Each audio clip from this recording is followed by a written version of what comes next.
हाँ बच्चों, हम अपनी पिछली वीडियो में गॉस थ्योरम पढ़ चुके हैं, उसे प्रूफ कर चुके हैं। अब क्या सीखेंगे हम? Application of Gauss theorem. ठीक है, ये हम हेडिंग डाल चुके हैं, एप्लीकेशन ऑफ गॉस थ्योरम। ठीक है, इसके हम 4 पॉइंट करेंगे और चारों के चारों मोस्ट इम्पॉर्टेंट है, जिसकी उम्मीद 99 नहीं बल्कि 100% मानिए, 100% उम्मीद होती है चारों में से कुछ ना कुछ बोर्ड के एग्ज़ाम में आने की। ठीक है, चाहे वो सीबीएसई बोर्ड हो या फिर आईसीएसई बोर्ड हो, ठीक है, या फिर इंग्लिश मीडियम के लिए। क्लियर है? तो हमारा जो पहला टॉपिक है इसका गॉस थ्योरम के ऊपर, वो है intensity of electric field near about a straight wire. ठीक है, इनफाइनाइट स्ट्रेट वायर हम करने जा रहे हैं। ठीक है, तो देखते हैं, इंपॉर्टेंट है भाई। इसे पहला पॉइंट कह देते हैं, इसका क्या है? Intensity of electric field near a uniformly charge straight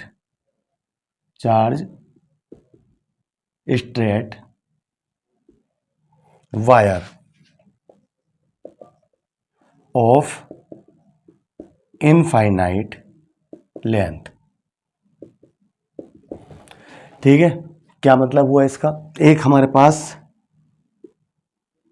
क्या है? वायर है और इसकी लेंथ कैसी है? इनफाइनाइट। इनफाइनाइट का जब नाम आया है तो हम इसे ऊपर को भी ऐसे करके बढ़ा के दिखा देते हैं और इसी टाइप से नीचे को भी बढ़ा के दिखा देते हैं। ठीक है, तो ये कैसा हो गया? इनफाइनाइट। बताइए, बात समझ में आई? इंटेंसिटी ऑफ इलेक्ट्रिक फील्ड हमें क्या निकालनी है? इंटेंसिटी निकालनी है इलेक्ट्रिक फील्ड की। कहाँ निकालनी है? Near a uniformly charge. इसे यूनिफॉर्मली चार्ज मतलब कर देते हैं। हमने अपने पास से इसे क्या दे दिए? प्लस प्लस प्लस चार्ज दे दिए, जो कि यूनिफॉर्मली डिस्ट्रीब्यूट हो गए। क्लियर? और स्ट्रेट वायर है और जिसके कैसा है वो? इनफाइनाइट लेंथ है। इसकी लेंथ क्या है? इनफाइनाइट। तो मान लीजिए इसके नियर निकालना है, नियर अबाउट। ठीक है, तो मान लीजिए यहाँ पर कोई पॉइंट है। ठीक है, हम बोले इस पॉइंट पर क्या निकालिए? Electric field. मगर एक बात ध्यान रखना आप कि किसका इस्तेमाल करेंगे हम यहाँ पर? Gauss theorem. और गॉस थ्योरम क्या होती है? यहाँ लिख देता हूँ मैं, phi E is equal to q upon epsilon naught. इस थ्योरम का इस्तेमाल करके आपको इंटेंसिटी निकालनी है। क्लियर हो गई बात? इसके अबाउट तो आप क्या कहोगे? ना सर, ये जो गॉस थ्योरम है ये ओनली किसके लिए वैलिड है? किसके लिए वैलिड है? क्लोज लूप के लिए। याद है, हम करा चुके हैं पिछले वीडियो में। ठीक है, अगर आपने हमारी पिछली वीडियो ना देखी हो तो वो ज़रूर देखना। ठीक है, 4 पार्ट करा चुके हैं अब तक, 5 या 6 पार्ट है, फिर एक पार्ट और आएगा, कंप्लीट हो जाएगा ये चैप्टर। ठीक है, छोटे छोटे पार्ट में हम वीडियो बना रहे हैं इसीलिए आपकी। ठीक है, बात समझ में आई? क्या कहोगे आप कि क्लोज लूप, क्लोज सरफेस के लिए वैलिड है? तो यहाँ पे तो क्लोज ही नहीं है, हमें तो इसके पास निकालनी है। अब क्या करें? तो आप मुझसे मैंने क्या कहा था, जब भी ऐसा हो जाए कोई कंडीशन तो हम अपने पास से इमेजिन कर लेते हैं। तो हम इसके चारों ओर इस पॉइंट से ऐसे करके जितनी डिस्टेंस पे लो उतनी डिस्टेंस पे इधर भी, ठीक है, क्या कहे बना लेते हैं? Imaginary surface. और इस इमेजिनरी सरफेस के नाम क्या रखा जाएगा? बताओ क्या होगा इसका नाम? Gaussian surface. याद आ गया कुछ? क्या नाम होगा इसका? Gaussian surface. ठीक है, हमें इस पॉइंट पे निकालना था। क्लियर? तो अब हमने इसे ढकने के लिए क्या बनाया? एक इमेजिनरी सरफेस। ये किसकी तरह बना? सिलेंड्रिकल बना। सिलेंडर ही तो हो गया ये। इसकी लेंथ क्या मान ली हमने? एल मान ली। बताइए, बात समझ में आ रही है? ठीक है, क्यों? जैसा जैसा चीज लोगे तुम, जैसा भी ऑब्जेक्ट लोगे तो उसे ढकने के लिए उसी की तरह से तुम्हें इमेजिन करना पड़ेगा किसी भी सरफेस के बारे में। समझ रहे हो मेरी बात? जैसे यहाँ पे कोई पॉइंट रखा था, इसे ढकने के लिए हमें क्या करना पड़ा था? गॉस थ्योरम में हमने इसके चारों तरफ क्या मान लिया था? इसके चारों तरफ, ठीक है, एक सरफेस मान लिया था स्फेरिकल। तो स्फेरिकल को क्या लिख दिया था हमने? गॉसियन। समझ रहा हो मेरी बात? अब यहाँ पे कोई वायर है, ठीक, मान लो ये मार्कर है मेरे हाथ में, मैं कहूँ ये वायर है, इसे ढकना चाहता हूँ मैं, तो क्या ढकोगे आप इसके ऊपर लाके? इसी के ऊपर एक बेल, इसकी तरह सिलेंडर की तरह कोई चीज़ ही तो ढक दोगे। लो, ढक गया। क्लियर हो गई बात? तो जैसी चीज़ होगी और उसी के हिसाब से हम क्या करेंगे? सॉल्व करेंगे। ठीक है, साफ कर दें ऐसे वाली बात को। तो बात समझ में आ गई। फिर मैंने क्या कहा था आपसे, पिछली वीडियो में हम ये बता चुके हैं कि आपको 2 लाइनें याद रखनी हैं, आपको 2 लाइनें याद रखनी हैं। क्या याद रखनी है? हम छोटे से पार्ट के लिए निकालते हैं इलेक्ट्रिक फ्लक्स, उसकी लाइन क्या थी, d phi is equal to E dot d A is equal to E d A cos 0, याद है, और कोस 0 की वैल्यू 1 ई डी है। फिर हमने कहा था होल सरफेस, पूरे सरफेस के लिए, ठीक है, तो होल सरफेस के लिए क्या आ गया था, phi E is equal to E है। ये हमने कहा था 2 लाइनें याद रखनी है, याद है, हमने कहा था इन सब के जितने भी पॉइंट हम कराएंगे सब में इसका इस्तेमाल होना है। क्लियर? तो बात अब लिखना शुरू करें हम, ये सारी बातें समझ में आ गया। टॉपिक क्या है, हमें यहाँ पर क्या निकालनी है, इलेक्ट्रिक फील्ड। तो क्या करेंगे हम, इसका छोटा सा पार्ट काट लेंगे इस सिलेंडर का, और इस पार्ट का क्षेत्रफल क्या हो जाएगा, एरिया, इस पार्ट का एरिया क्या हो जाएगा, डी है, और इलेक्ट्रिक फील्ड क्या हो जाएगी, ई। क्लियर? ये बात हम यहाँ पे लिखने जा रहे हैं, नोट करें। क्या है, let there be a straight wire of infinite length which has been charged uniformly. The imagine a cylindrical कह दो, सिलेंडर कह दो, ठीक है, cylindrical surface around it। बताइए, ठीक है, हमें क्या निकालना है, और इसे, इस सरफेस को क्या बोलेंगे हम, which is called the Gaussian surface. ठीक है, यहां तक बताइए भाई, क्या लिखी हमने थ्योरी, समझ गए। Let there be a straight wire, आपको समझना है, आप थ्योरी खुद बनाएंगे, फिजिक्स में थ्योरी रटी नहीं जाती है, ठीक है। मैं भी यहाँ पे जो लिखवा रहा हूँ इसका मतलब ये होता है कि सही लिख लो आप, ठीक है, अपने पास से बना सकते हो, कुछ थोड़ा बहुत मतलब वो भी हो जाता है, इज एम आर, ठीक है, इसका कोई फर्क नहीं पड़ता है फिजिक्स में, ठीक है। Let there be a straight wire of infinite length which has been charged uniformly, the imagine a cylinder, ठीक है, cylinder surface, cylindrical surface around it which is called the Gaussian surface. Clear है यहाँ तक? अब फिर क्या करेंगे हम, इसके छोटे से पार्ट के लिए, है ना, क्या लिखेंगे, electric flux throw, electric flux passing throw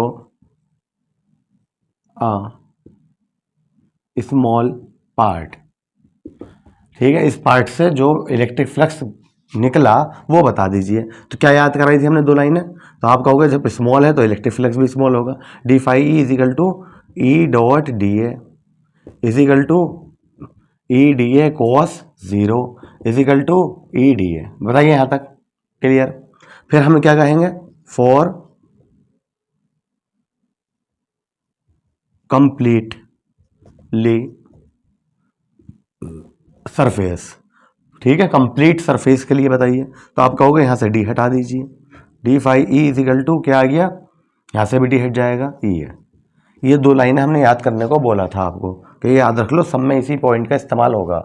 यहाँ तक बताइए पहले, ठीक है, क्या चल रहा है हमारा ये एप्लीकेशन ऑफ गॉस थ्योरम, ठीक है, गॉस थ्योरम की एप्लीकेशन। गॉस थ्योरम क्या थी, phi E is equal to q upon epsilon naught, जो हम अपनी पिछली वीडियो में करा चुके हैं, ठीक है।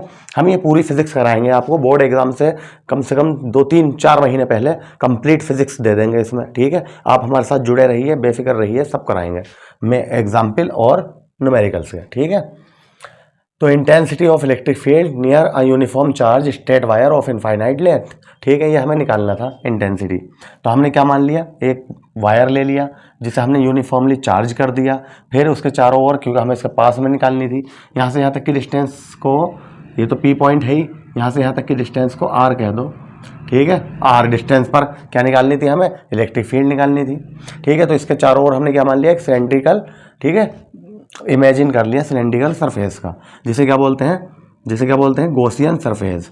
और इलेक्ट्रिक फ्लक्स इससे निकलेंगे, इससे छोटे से। तो हमने 2 लाइनें कहा था यहाँ तक। पहले आप ऐसा कीजिए प्लीज़, इसे नोट कर लीजिए, डायग्राम बना लेना, नोट कर लीजिए, फिर मैं इससे आगे ऊपर करा दूँ। कर लिया? ठीक है, कर लिया आपने नोट, आगे बढ़े। अब मैं इसे साफ कर देता हूँ, है ना।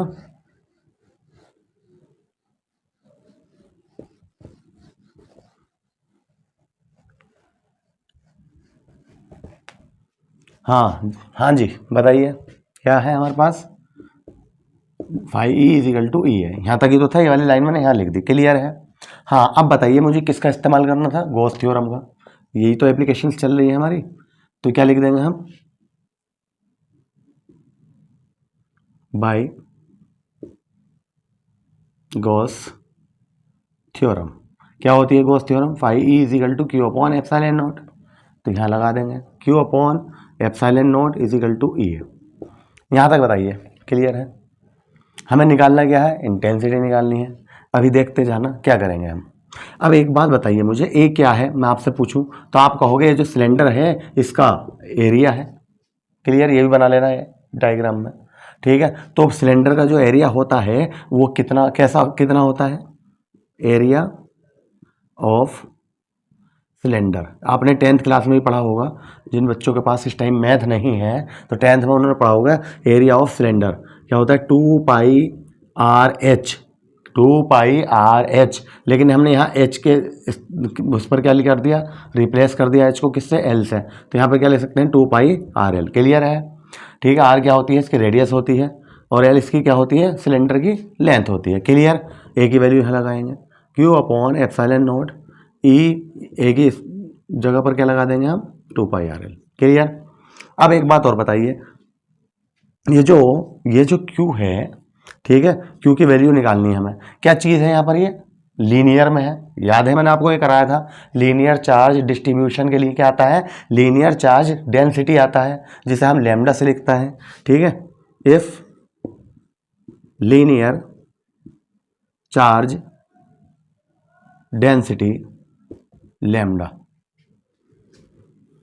ठीक है, तो देन लैम्डा इजिकल टू क्या पढ़ा था हमने, क्यू अपॉन एल, या क्या हो जाएगा, और क्यू इजिकल टू क्या होगा, लैम्डा एल।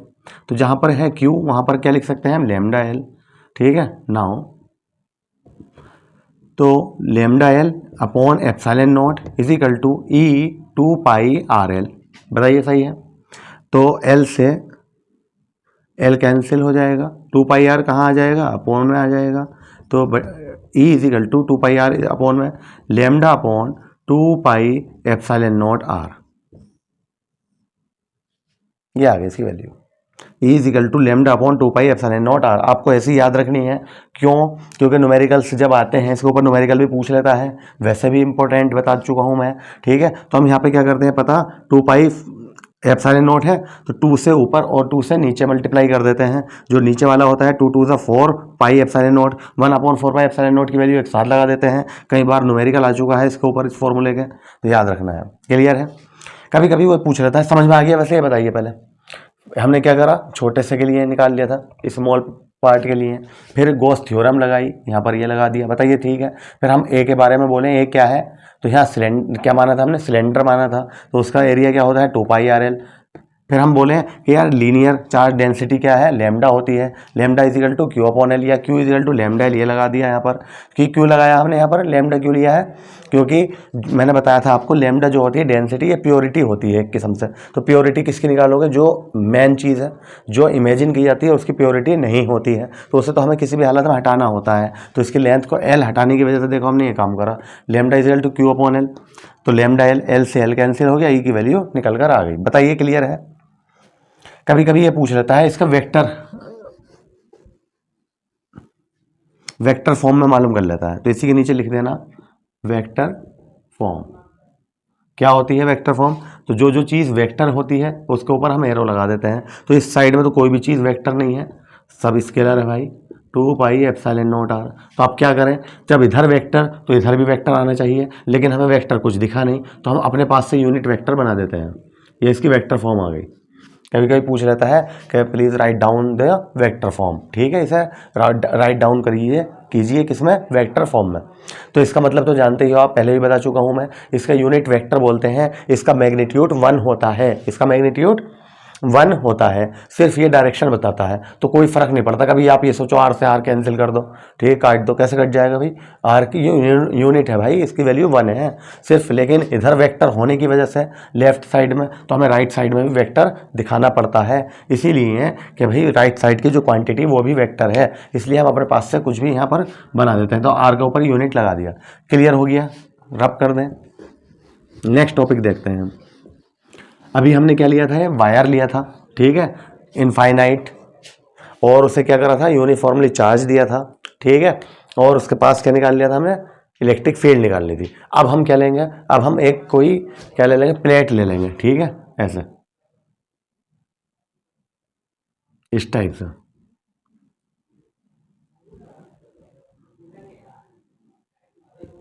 ऐसे ऐसे ले लेंगे, ठीक है, इसे भी यूनिफॉर्मली चार्ज कर देंगे। इसके भी पास में हमें क्या निकालनी है, क्या निकालनी है, इलेक्ट्रिक फील्ड, ठीक है। तो नेक्स्ट हेडिंग डाल दें हम, ठीक है, डाल रहे हैं नेक्स्ट हेडिंग, ये भी मोस्ट इंपॉर्टेंट है भाई, इनमें से कह रहा हूँ 100% आने के चांस है, गॉस थ्योरम खुद आ जाए या उसके एप्लीकेशंस आ जाए, ठीक है। पहले अभी कराया था, दूसरा ये है, क्या है, intensity of electric field near a uniformly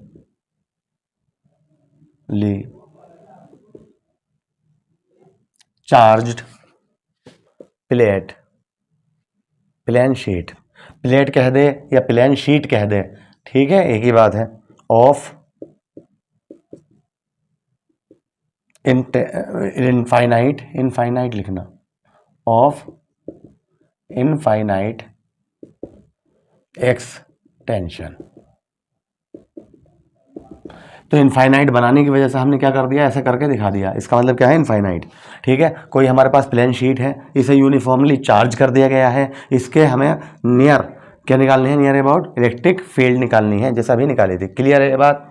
तो अब फिर बात हो जाती है, हम इसके नियर अबाउट निकालना है, तो जितनी इस साइड में होगी एक साइड में, उतनी दूसरी साइड में होगी। अभी समझा देता हूँ मैं, क्लियर हो जाएगी बात, क्या कह रहा हूँ मैं, जितनी साइड में होगी उतनी इस साइड में होगी, और इसका एरिया क्या हो गया, ए, ठीक है। मतलब क्या कहना चाह रहा हूँ, देखो मैं इसे इससे समझाता हूँ। मान लो ये शीट है हमारे पास, क्या है, प्लेन शीट, इनफाइनाइट की है ना, यहाँ ऊपर भी है नीचे भी है।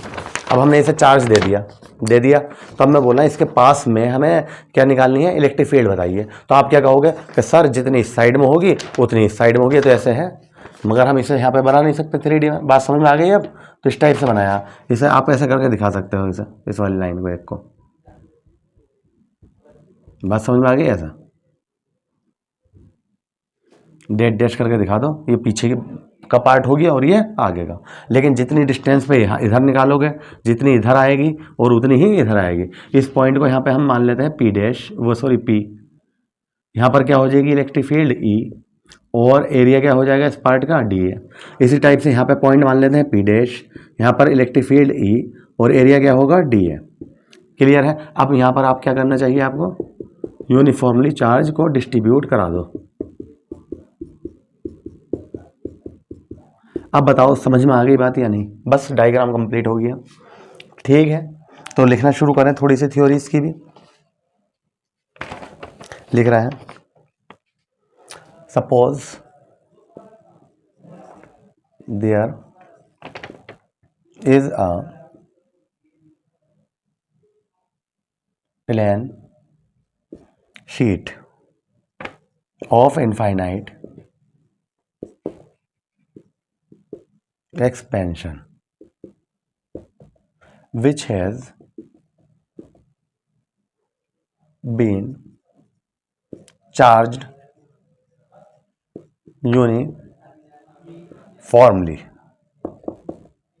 then the total electric flux, ठीक है, passing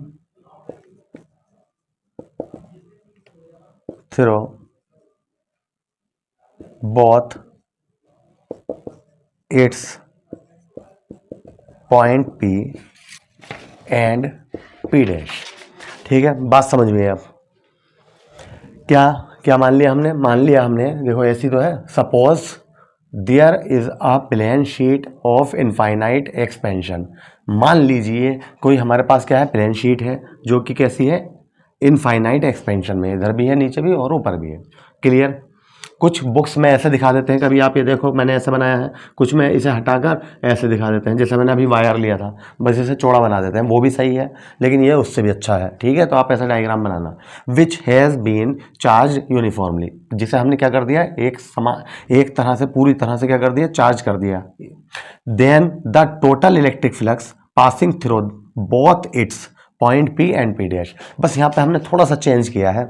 हमने आपसे ये कहा था कि वो जो दो लाइनें आती हैं, तो ये बताइए पहले अगर इस साइड में निकालें तब लास्ट में क्या आएगा, आप कहोगे ये आएगा। याद है क्या था, d phi is equal to E dot d A is equal to E d A cos zero is equal to E d A. फिर होल के लिए करते थे, कंप्लीट सरफेस के लिए तो क्या आता था, डी हटा देते थे, फाई इजिकल टू ई है। तो एक बात बताइए, जितना इधर आएगा उतना इधर आएगा। क्लियर है, जितना इधर आएगा उतना इधर आएगा। तो अब वो दो लाइनें ना लिख कर डायरेक्ट लिख देंगे हम, क्या, फाई ई इजिकल टू, ऐसे कह सकते हैं phi one plus phi two. बताइए फाई वन किसकी वजह से आ गया, मान लो इस पॉइंट की वजह से, फाई टू किसकी वजह से, इस पॉइंट की। आप ऐसे भी सकते हो, यहाँ पी लिख देते हैं और यहाँ पर पी डैश। क्लियर है, कुछ भी लिख सकते हो। यहाँ तक बताइए, बात समझ में आ गई। Phi E is equal to phi one plus phi two. अब मैं बोलूँ इसकी वैल्यू क्या होगी, तो आप कहोगे लास्ट में आना तो ई है, ई ए है, क्या आता है लास्ट में, ई ए। तो जितनी इधर होगी ई है उतनी इधर होगी, तो यहाँ पर भी ई है और यहाँ पर भी ई आ जाएगा। यहाँ तक बताइए। तो पहले चाहता हूँ पहले कि आप इसे नोट कर लीजिए। ठीक है, ये डायग्राम बनाइए, नोट करिए, ठीक करिए। अब आगे बढ़ते हैं ना।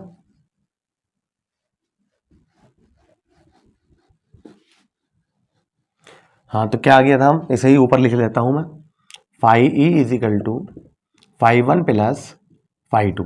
ठीक है, अब मैं बोलूँ फाई वन क्या है, आप कहोगे ई है, फाई टू क्या है, आप कहोगे ई है, तो कितना हो गया, two E A, phi E is equal to. Okay, लेकिन हमें किसका इस्तेमाल करना था, गॉस थ्योरम का।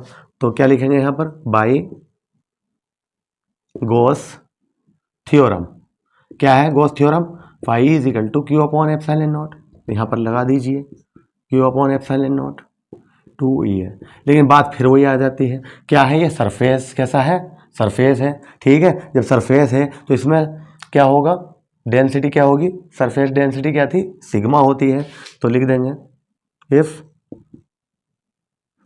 सरफेस डेंसिटी इज क्या हो, सिग्मा। तो हमने सिग्मा इजिकल टू क्या पढ़ के आए थे, क्या पढ़ा था हमने, sigma is equal to q upon है, याद है। तो या क्यू इजिकल टू क्या हो जाएगा, सिग्मा है। तो जहाँ पर क्यू है वहाँ पर हम क्या लिख सकते हैं, सिग्मा है, अपॉन में क्या है, एप्सिलॉन नॉट, इजिकल टू क्या है, टू ई है। ए से ए कैंसिल, टू कहाँ आ जाएगा, अपॉन में। तो ई इजिकल टू क्या आ गया, sigma upon two epsilon not. याद रखना आपको, न्यूटन पर कूलम। इलेक्ट्रिक फील्ड की ये तो यूनिट होती है, न्यूटन पर कूलम। ठीक है, E is equal to sigma upon two epsilon. Sigma क्या है यहाँ पर, सरफेस चार्ज डेंसिटी। ठीक है, सरफेस चार्ज डेंसिटी, यहाँ पर चार्ज भी लिख देना यहाँ पर। ठीक है, यहाँ पर सरफेस चार्ज डेंसिटी। ठीक है, अब बताइए बात समझ में आ गई, ये कैसे निकाला, आपको क्लियर हो गया। अगर हम इस साइड के लिए कहते हैं तो आप कहते हैं आपने तो हमें सर दो लाइनें याद करने को कहा था, तो मैं आपसे ये कहूँगा बिल्कुल सही कहा था। उससे क्या आएगा निकल के लास्ट में, आप कहोगे आना ई ए है, ई ए। इस साइड में भी क्या आएगा, ई ए। तो मैं बोला दोनों का एक साथ कर दीजिए। सभी बुक्स में ऐसे दिया, कभी आप ये सोचो कि ये मैंने अलग कराया है। ठीक है, आपको ऐसे ही करके आना है बोर्ड एग्जाम में भी। क्लियर हो गया। ठीक है, तो नेक्स्ट लास्ट वीडियो में, अगले नेक्स्ट पार्ट में हम क्या करेंगे, इसके दो पॉइंट और रह गए हैं, एक स्फेयर के आउटसाइड, इनसाइड और सरफेस पर इंटेंसिटी निकालना, और दो प्लेट के बीच में इंटेंसिटी निकालना और बाहर। क्लियर है, तो नेक्स्ट पार्ट में हम उसे कराएंगे। Thank you.